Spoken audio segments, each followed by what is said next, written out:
items during the country's 2-week lockdown. Spain's government announces a new state of emergency as it tackles the virus. A national curfew from 11 p.m. until 6 in the morning is due to come in from Sunday. After 7 months, ballet dancers return to the stage with socially distanced tutus at the Birmingham Repertory Theatre. Now on BBC News, Our World investigates how TikTok is changing US politics and how it's influencing the race for the White House. TikTok, one of the fastest growing social media platforms in the world and downloaded over 2 billion times. Micro-entertainment has a bottomless well of content, and that means hours of engagement every day. Normally the home for lip-syncing teens and out-of-control pets, its phenomenal growth means it's starting to change the world. What we are seeing on TikTok, I think we know more about politics and about the latest news. And nowhere more than in the US election, where Donald Trump and Joe Biden's supporters are fighting for the future of their country on TikTok. I am a conservative and I am a Trump supporter. Hey, bunker boy. Anytime he opens his mouth. It's good for content creators. More than 800 million of us have downloaded TikTok. I'm Sophia Smith-Gaylor, BBC reporter and TikTok creator, and have been following political content on the app for months. And it's not all good. There's clearly a huge amount of hate speech. There's a huge amount of divisive rhetoric. Will the influence of TikTok on its millions of young voters have a say in who gets the keys to the White House?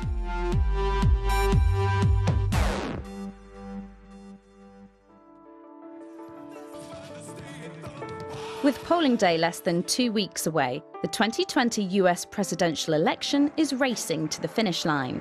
For months, the candidates have been vying for votes, with online platforms becoming more and more important. But there's a new app in town that's blurring the lines between comedy, entertainment, and politics. TikTok is the most dense content format known to man. Josh Constein is a technology expert and investor in social platforms like TikTok.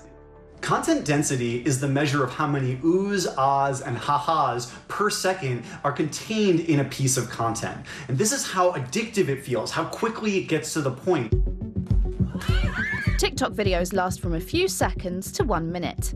Its rapid rise in popularity means it now has over 800 million users worldwide. And for Josh, that's all down to content density. There are some amazing examples of content density, like this one, where 2 creators recreate the Harry Potter theme song using their washing machine. And they spent hours figuring this out and then nailing the exact take, the exact button pushes. It has 100 million monthly users in the US and is transforming how we consume online content. Content that's increasingly becoming political. We can't let the left take over the country. And also make sure they vote for Democrats. Democrats, they founded the KKK. Because this format gets its point across so quickly, you can actually trick people into hearing your message, even if they would have normally be opposed. Someone can make you care about that issue with a very high quality, quick, succinct TikTok. Looking at TikTok, we may be banning TikTok. In the run-up to this election, President Trump had threatened to shut down TikTok's US operations. And Joe Biden's campaign squad were effectively barred from using the video sharing app.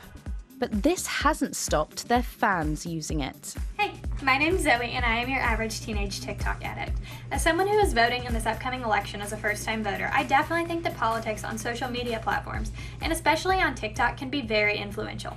Thanks. And don't forget to vote. Under 20 and female, Zoe is your average TikTok user. She's also classic Gen Z, the cohort born from the mid-90s to early 2000s, and for the most part, first-time voters. Unlike Facebook and YouTube, paid political ads on TikTok are banned, but that doesn't mean people aren't using it to campaign or simply learn about politics. US voters, I report on TikTok. I made a TikTok to see what Americans had to say. And I want to hear from you. Duet this video to answer my questions. 1. What do you think about politicians using this app, and do you follow any? I think it's a great vehicle for people to express what they support. 2. Do you follow people who post about politics on here? Are they reliable? Do you learn much from them? People I follow aren't necessarily political, but they do speak on issues. I like to think I do that too. 3. Do you think TikTok and the content on here could influence how you vote in this election? Oh, for sure. It's definitely influenced the way I'm voting. And there's one TikTok moment that summed up the app and its potential impact on voting and the election. I took part in the infamous Tulsa rally prank on Donald Trump. Fox News and Breitbart, fascism for days. These are a few of Trump's favorite things. Maya Nepos is a TikTok content creator. She's famous for her freestyle raps and has over 200,000 followers, which she mobilized in June. It was in that month that Donald Trump organized a rally in Tulsa, Oklahoma. For him, it was a huge event, a comeback rally to kickstart his re-election campaign after lockdown. Massive shout out for this epic idea. Had to try it. Google Tulsa rally. You can put in fake information. I made a really short video about how easy it was to go to Donald Trump's website and sign up to reserve a seat. And you're all set. Just sit back and remember, don't actually go. He was very convinced that there was really 1 million people that wanted to go to his Tulsa rally. And inside, acres of empty seats. The arena has a capacity of 19,000. The fire marshal today confirmed there were only 6,200 present. That was one of my favorite forms of activism. Harnessing the power of TikTok may have felt great for TikTokers like Maya, but for one person, it was anything but. But it's not just individuals who are trying to get their political messages across. Trump did nothing wrong, Trump did nothing. There are now organized political collectives on TikTok, and they're called hype houses. Today I want to show you one of the funniest political ads I've ever seen, and it comes from... My name is Aiden. I am 16 years old. My TikTok username that I regret making every day is Political Jew. I'm Jewish. I've gotten that question a few times. People are like, "Are you Jewish?" And I'm like, why would I joke about being Jewish? That's such a weird thing to joke about. And I post mainly political and comedic content. I am so excited for the presidential debate tonight. I just cannot wait. It's going to be so entertaining. It's going to be so good. That was the worst 90 minutes of my life. Aiden is a prolific TikTok poster and knows all about the hype houses. They're basically group accounts. People don't live together necessarily, but they all have the account password and username, and they post videos on there. So there's the Republican Hype House, the Conservative Hype House, the Democratic Hype House, which I'm a part of. Aiden, you're 16. You can't even vote yet. But why are you spending so much time then on TikTok talking about political issues? I think that growing up in DC and having very political parents, growing up in such a political environment, inspired me to a certain degree. When I got TikTok, I was like, what videos am I going to make? What do I talk about the most? Politics. Do you support the cancel Not really. the cosmopolitan elites of Nancy Pelosi, Chuck Schumer, and Joe Biden? Yes, I do. Do you believe in American greatness? Not really. Believe in yourself? No. In President Trump? Definitely not. In individual and personal responsibility? Yeah, but not in the way that you would. A lot of people assume that Gen Z isn't politically engaged. So that is not my experience. What we are seeing on TikTok and what we're seeing with 24-hour news and just this constant media storm all the time, I think we are learning and we know more about politics and about the latest news. Gen Z is totally passionate and totally wants to be civically engaged. The product design of TikTok means that the first page you land on is called the For You page, and Aiden's will almost certainly serve him left-leaning content because it brings you videos based on your viewing habits. It's one of the most powerful recommendation algorithms on the internet. But it's not just liberals posting content. A study revealed 60% more videos are created by Republican-leaning users than Democrat ones on the platform. Joey Coonan is definitely a Republican-leaning user and creator. Pro-choice or pro-life? Anti-death penalty or pro-death penalty? Follow parts of the Constitution or not follow parts of the Constitution? Joey belongs to the Republican Girls, a hype house with a huge following on the platform. We are all about Republican and conservatism, creating a movement associated with today's America, but also these girls are like my sisters. I mean, we have each other's backs, and we want to show that girls our age, Gen Z, girls, that you can be a Republican, it is okay. Are you excited for DC?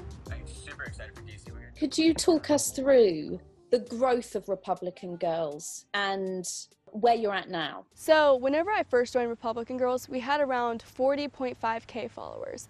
And from there, we just took off. I mean, we grew 200,000 followers in the matter of 4 months, which is insanity. And I am officially a co-owner of the account. And I mean, I take so much pride in our account. It's just boomed.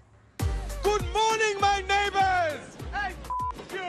Yes! The videos that do best are definitely videos that have humor in them.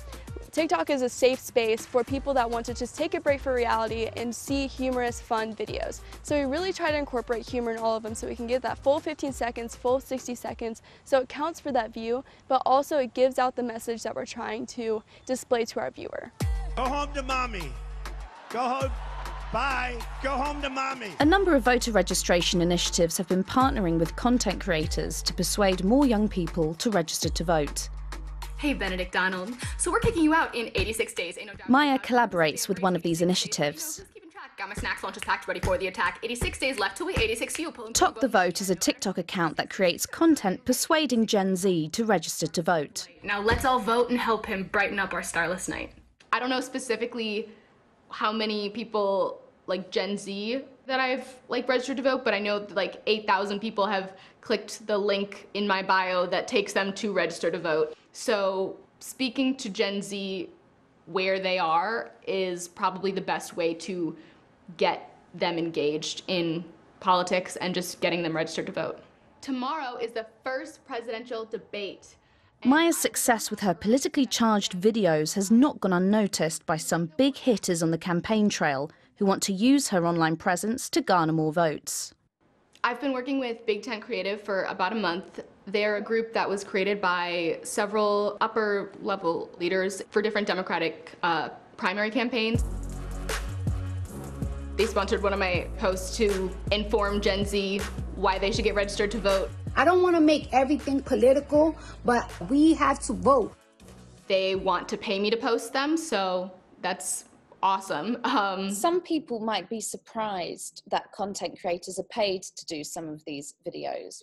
It seems really easy, especially when it's like a 45-second video or even like a 15-second video, but it takes a lot of time, and also things like your equipment. Like a lot of creators have ring lights and microphones and things like that. Whenever someone is paid to create content on TikTok, they should, according to US government rules and regulations, disclose that payment in the video. But plenty of creators like Maya don't always do this.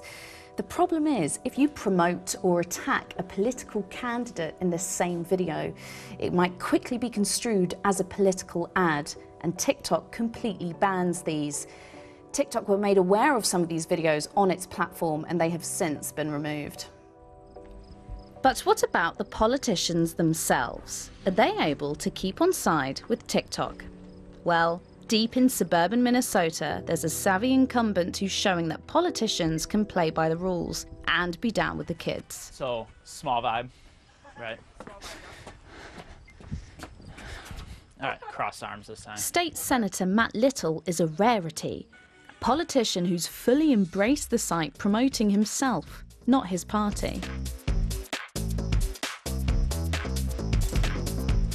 The most successful videos are all just self-deprecating about either me or kind of my profession, I guess, as an elected politician.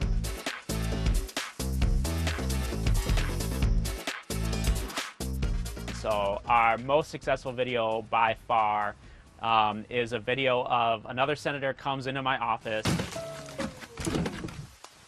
Oh, hi, thanks for checking in. I'm still a piece of garbage. So you've told a lot of your TikTok followers that you're still a piece of garbage. But oh, you got it down, yeah. Have you actually told them about any of your policies? We absolutely have in terms of education, healthcare, a lot of the work I've done to lower pharmaceutical prices in the U.S. If it was just purely a popularity contest, it wouldn't be as useful for us as a platform. If we compare it to other platforms where you do have to pay money basically to get noticed, have you observed higher organic growth on TikTok than those other platforms? Well, I would say no other platform in my political career has gotten me an interview on BBC World News. So I'm pretty happy with the success of TikTok and getting our message out to a wide audience. We've gotten a lot of anecdotal stuff while we're out about, like, I love your TikTok, I love your videos. In the last few days, we've had 2 people say, I only know you because my daughter knows you from TikTok. Matt Little, with over 150,000 followers, is one of TikTok's most followed American politicians. But this comes with its own problems. Well, certainly my opponent's team is trying to use that against us and say I'm not very serious. But when it comes time and I'm on the Senate floor and I'm passing bills, I don't care how many TikToks I've made or how many tweets I've sent, I'm getting stuff done for my district, and people know that. Senator Little. Hey, Vivian. What Matt's doing on TikTok is all about soft power, influencing his electorate with comedy whilst getting his core message out. Vote for me in the upcoming state election. Looks good, Vivian. But with the huge rise in political content on social media platforms like TikTok, some of the messages are more opaque. So if someone approaches you and says, this TikTok looks dodgy, how long does it actually take? I'm with the Institute for Strategic Dialogue in London, who scour the internet checking the veracity of online content. So we're really interested in whether it's being used as a place to spread hate, disinformation and malicious content around the election. Have you found any evidence of TikTok videos being used to spread election misinformation?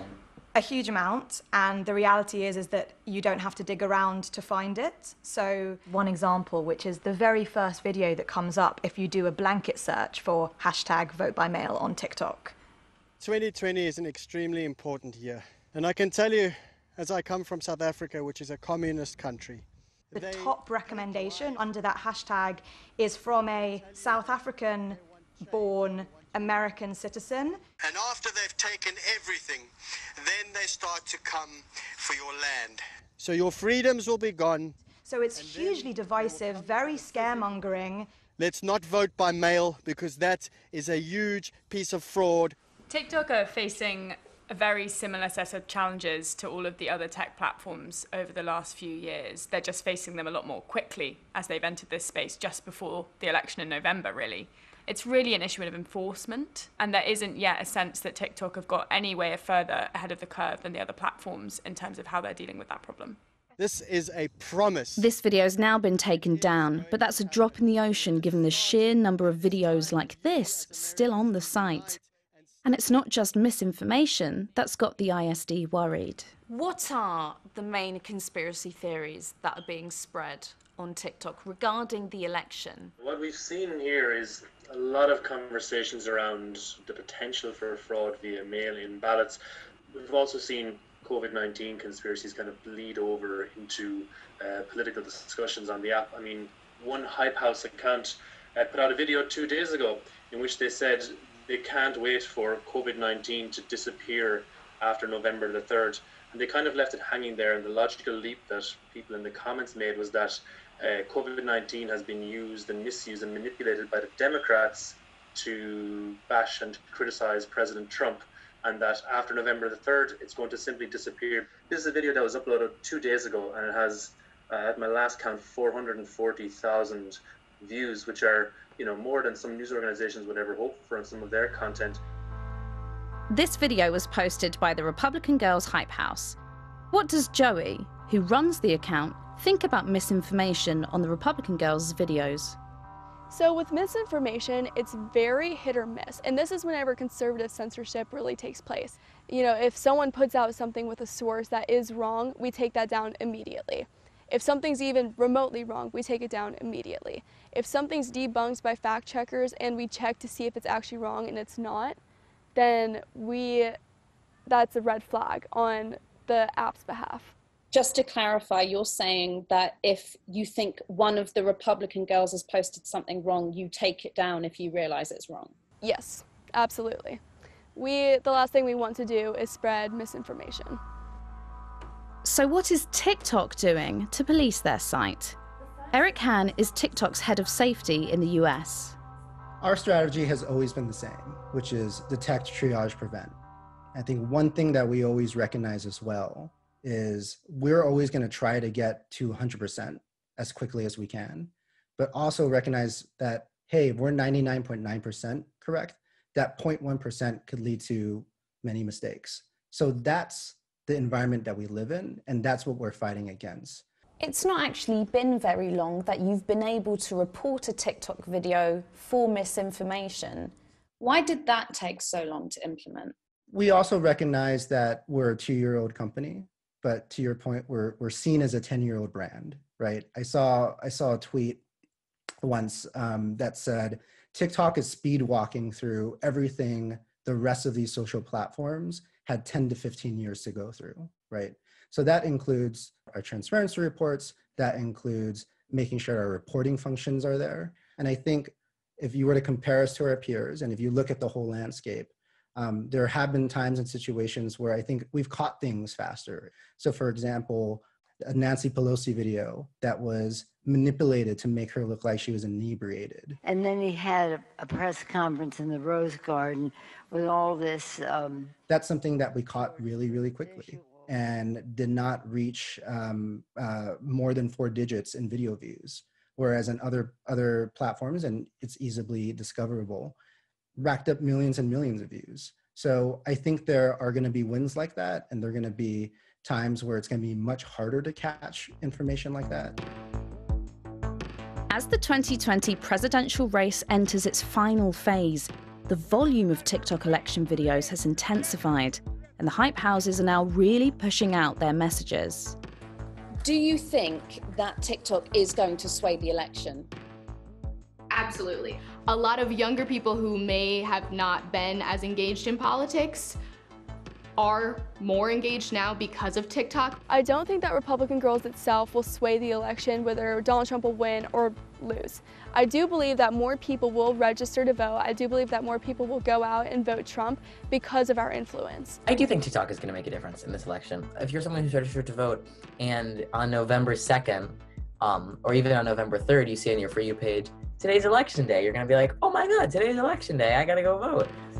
I guess content producers would say this, but what about Josh Constein, the tech expert? Gen Z is the latest generation to gain access to the vote, and winning them could be crucial to the election. I think that this app could really get people to get out of their house and get to the polls. If you can go out and shoot a TikTok over and over to get that perfect take, you're going to be willing to get out there and get to the polls. This is truly... People talk about TikTok like it's any other social media app, but that ignores this whole other world that's going on there. You don't only miss what is starting to dictate Gen Z culture, you also miss how older generations are trying to influence young people. If they do turn out to vote in this election, chances are that TikTok may well have had a lot to do with it.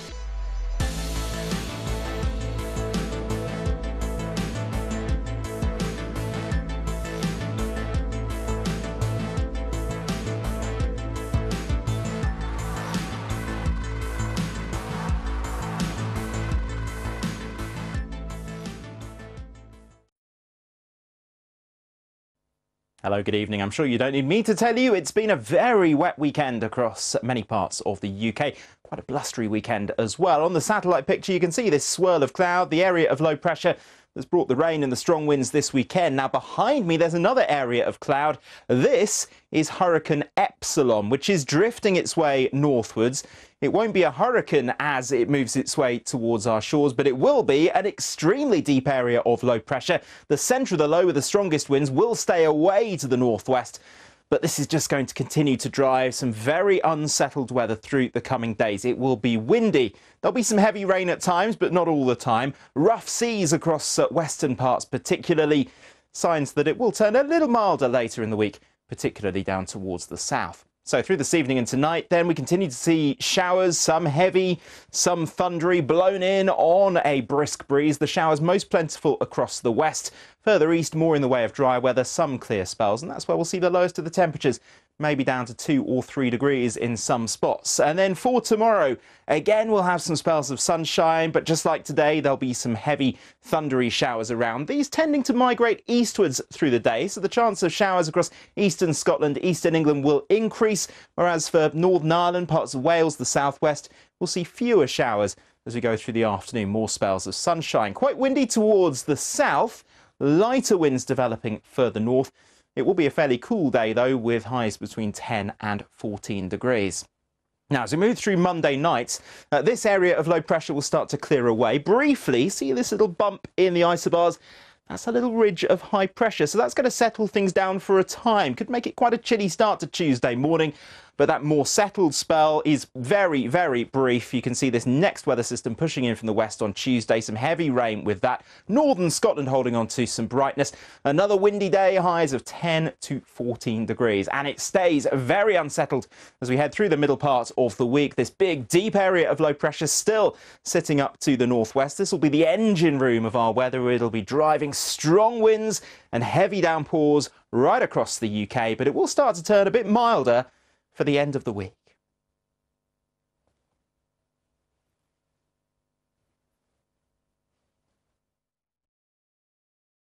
What makes World Service so unique is its genuine world perspective, not just in news, but actual cultural landscape. Well, I grew up with the World Service as the soundtrack to my life. You were never really cut off so long as you had the BBC. That's where we'll heard the real news, a window to what's going on in the outside world. I can be out in the garden raking leaves, doing kind of mindless labour, and yet feel as if I'm being put in touch with the world, the whole world. Bringing the world closer, the BBC World Service. Are you ready? Yes. Yeah. Ready. Yes. Action! Hello! I'm on the big stage. I got my crew. Welcome back to our kitchen. I'll get you moving. I like it. It's what I do. Really smooth. Let me show you what it's all about. Shall we liven this gaff up a little bit? I'm gonna light it up. Yeah, I'm gonna light it up. Let me show you what it's all about. Here we go.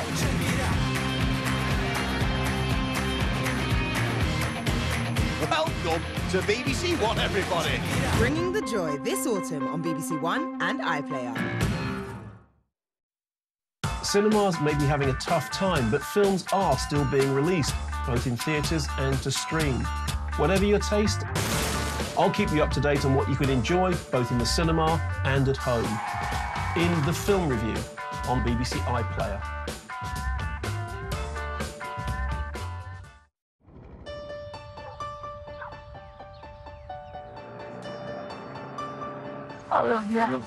Albo oburzewam moje symptomy, a to znaczy, to mi da سوى يزد جبال.